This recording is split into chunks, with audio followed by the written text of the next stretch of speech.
once again to another season of Yellow Jacket Football. I'm Kate Crenshaw alongside Howland football coach Teddy Keaton. Coach, first off, glad to have you back. Hope the offseason treated you well. Glad to be here. Glad to be back with you guys, man. Another season, another year. Well, the 2022 campaign for the Yellow Jackets is just around the corner. Coach, before we preview this upcoming season, let's take a look back to last year. A 4-5 mark for your group, the highest win total for your team since the rebirth of the program. When you look back at what was your 22nd season in coaching, what's the biggest lesson you learned? I really try not to stay in the past. I try to stay in the present.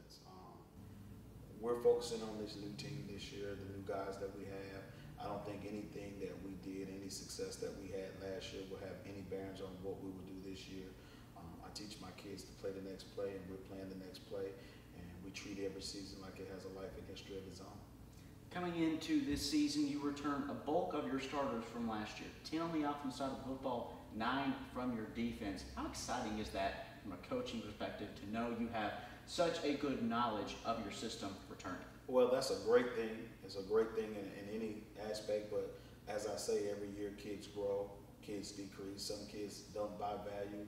So camp is always a great time to be able to reevaluate those kids of what they did in the offense. I mean, the offseason to be able to give themselves as individuals a chance to be able to play. Just because you were a starter last year doesn't mean you was a starter this year.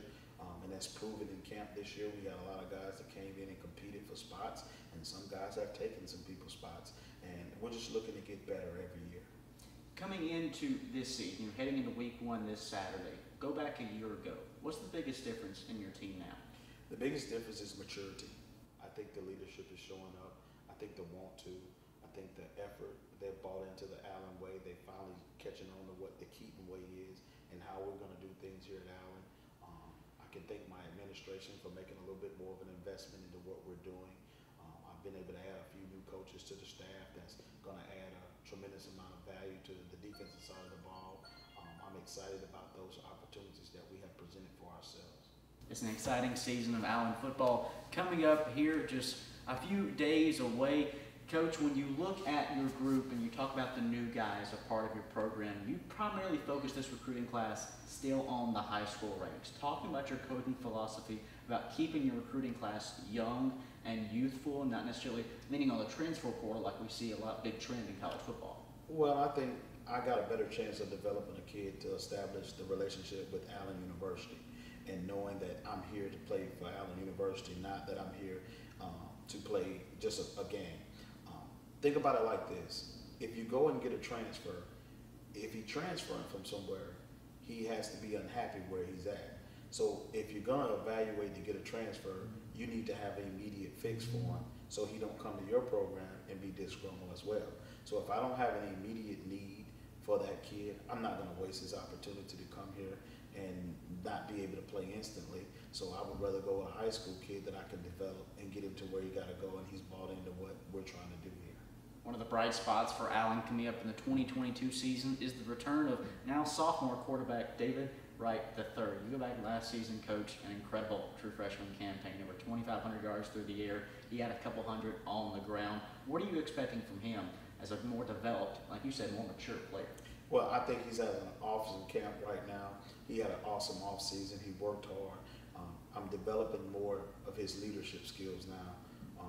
We've been discussing this book that I read over the break, Emotional Intelligence 2.0, learning how to have a little self-discipline and learning to pull back, when he needs to pull back. And I think it's big for him as a sophomore quarterback, being able to lead a team with a bunch of superstars that's around him and trying to keep them harnessed in on not trying to overdo or overcompensate because individuals are extremely good. And try to stay within the team frame of what we're trying to accomplish as a team.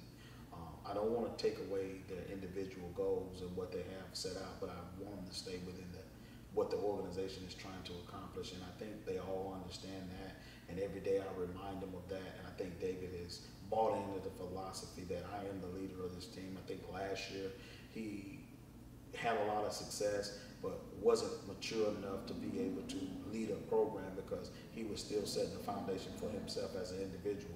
Now he set that foundation for himself as an individual. The players, the older players that's still in this program, they look at him as a leader, and now he doesn't have to beg for that attention. They automatically do what he wanted to do. Wright led an offense last season that averaged over 433 yards a game. Coach, on the defensive side of the football, you've got Gary Burridge back, second team all preseason conference selection after 50 tackles a season ago. How has his offseason been as he really emerged as that defensive leader, much like Wright has in the offense? The same way with him, he's done a great job as a leader. I think he's worked hard to work right his wrongs and what he didn't play well at. I think he's doing a good job of that. He's having a tremendous camp as well. Those guys, you really don't have to push them to be great. They were already great before they came to me. They had a mindset, the makeup that you want as a leader, and they already establishing those roles and taking them out well. I think Gary, for the first part, he had to relearn a new defense. We have a new defensive coordinator in L.C. Cole. He's a legendary coach in HBCU football, played in Nebraska. Very, very well disciplined in what he does, and I think that's been a tremendous upgrade for us. No shake to Coach Brown. I just think that there's some things that we're doing now. Coach Brown stepped into the assistant head coaching role, and he's coaching the defensive backs, and I think he's doing a tremendous job at what he's doing.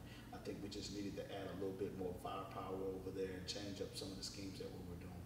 You mentioned Coach Cole coming on as a new defensive coordinator, and that's not the only staff change you made. That's right. I hired E.J. Jr., who's this year, made it into the College Hall of Fame. He played linebacker at the University of Alabama, and he came in and he added value as an NFL player. He's coaching the D-line, and they're doing a tremendous job in trying to get those guys right.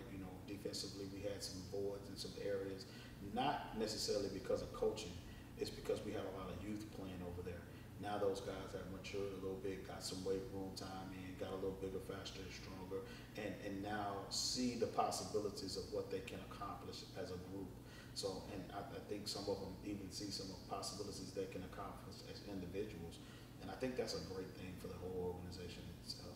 Well, coming up this Saturday, Allen will take on Newberry in the season opener. Coach, an in-state foe. That's a really, really talented group. 10-win ball club from a year ago. They won their conference championship and now a preseason favorite to win the SAC again. Well, we just, like I said, we take it every opportunity as an opportunity. I told the kids, you don't have to, you get to. We get to play against a quality program that's in D2, that's, where you're trying to become and go. This will measure my team and letting us know how far we got to go or how far we have came. I think the kids are up for the challenge. I think the coaches are up for the challenge. The focus has been tremendous. I'm excited about how they came back to camp knowing that they were opening up with a quality opponent. I think that does something for the mindset, the focus, the level. We just see how it translates to the football field. I'm excited. Like I said, we have an opportunity here to establish where we at in the 2023 campaign. On the offensive side for Newberry, Dre Harris, quarterback, who's now a graduate student, nearly 3,000 all-purpose yards a season ago. I know he's probably stood up to you on film.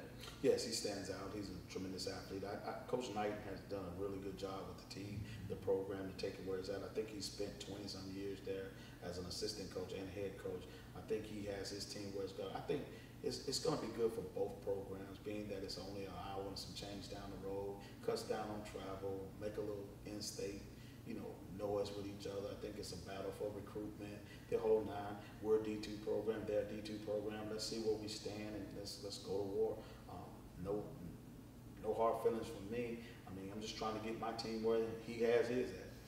You go into that matchup. What's the biggest thing you're looking for your team outside of a win? Discipline. Playing with structure, playing with discipline, doing your assignments, doing the things that we got to do to play winning football. I think it'll tell me what we need to work on, where we stand athletically, how we can win in our conference. We have a lot of tough opponents in our conference. The month of September for us is going to be a rigorous month, and we got to be ready for it. So, like I said, all of it has aligned for them to do what they needed to do in the offseason, and they came back in tremendous shape.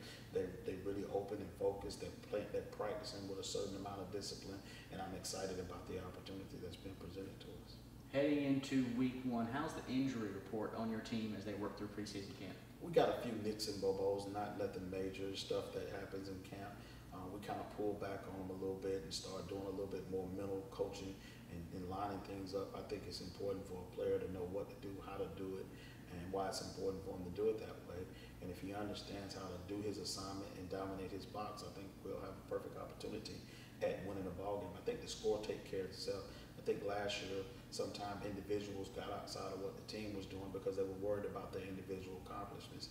And we're still having some of that problem, getting them to play team offense and defense and not worry about their, accomplishments that they're going to make, who makes the tackle, who catches the touchdown pass. That's something that you have to work out between 18 and 22-year-olds. And however I, practice with my coaches about not setting expectations on an 18 and 22-year-old kid. He's going to grow within his growth development, and as he grows, it's our job to nourish them and get them to the point that they understand ultimately we're a team and they're going to have to play as a team to win.